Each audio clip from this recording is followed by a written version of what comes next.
Rais William Ruto ameanza safari ya kukwea mlima kwa ziara ya siku 5 katika eneo la Mlima Kenya, huku akizidi kufungua miradi mbalimbali ya serikali ikiwemo nyumba za bei nafuu na zingine mbalimbali.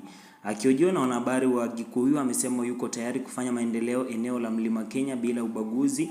Hayo yanajiri baada ya aliyekuwa naibu wa rais Rigathi Gachagua kusema kuwa Rais Ruto awache kuwapa Wakenya ahadi za uongo.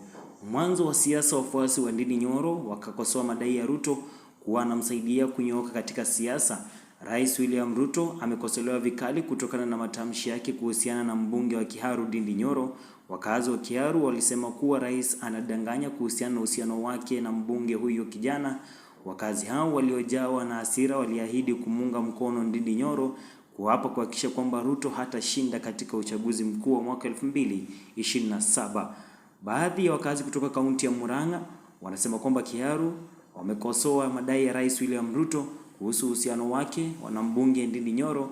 Alichosema Ruto kuhusu Ndindi Nyoro katika mahojiano na wanahabari, rais alimiminia sifa Nyoro akifichua kwamba anaonoa mbunge huyo kijana wa Kiharu na viongozi wengine vijana kisiasa.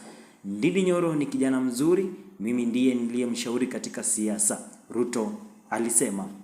Hata hivyo, mnamo Jumanne Aprili mosi, wafuasi wa Nyoro walimfuatia vikali maoni aliyotolewa na rais. Mkazi mmoja alisema kwamba ni mbunge wa Kiharu aliyemsaidia Rais William Ruto kupanda Mlima Kenya na kumsaidia kushinda uchaguzi wa urais wa mwaka 2022. Pia vilevile aliyekuwa naibu wa rais Rigathi Gachagua alimsuta Rais Ruto baada ya kusema kilichomla naibu rais wake mrongo nambari 1.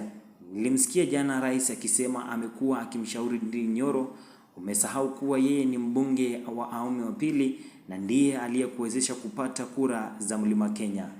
Aliyetamka maneno haya aliyekuwa naibu wa rais Rigathi Gachagua. Tukisonga mbele ni kwamba tunajua kazi anayofanya, hivyo achana nazo. Mkazi mmoja alisema mfuasi mwingine alidai rais alikuwa akijaribu kujihusisha na Nyoro kwa sababu ya rekodi yake ya maendeleo. Mfuasi mwingine aliyejawa na mhamaki alishangaa ni kwa nini Rais Ruto alikuwa akidai kuwa rafiki wa Nyoro lakini akaidhinisha kuondolewa kwake katika wadhifa wa wenyekiti wa bajeti na matumizi.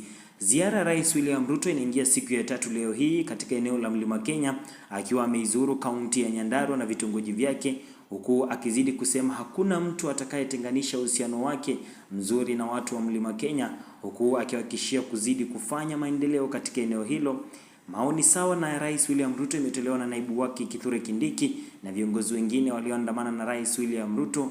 Hayo yanajiri, viongozi wa upinzani wanazidi kumrai Rais William Ruto kutotoa ahadi za uongo katika eneo hilo na pia asiwashawishi kumchagua katika uchaguzi wa mwaka 2027. Je, Rais William Ruto kuanza kukwea Mlima Kenya kutaweza kurudisha uhusiano wake na watu wa Mlima Kenya pindi tu alipomng'atua Rigathi Gachagua mamlakani? Nikiripotia VK Media kutoka kaunti ya Nairobi, jina langu ni Vincent Katila.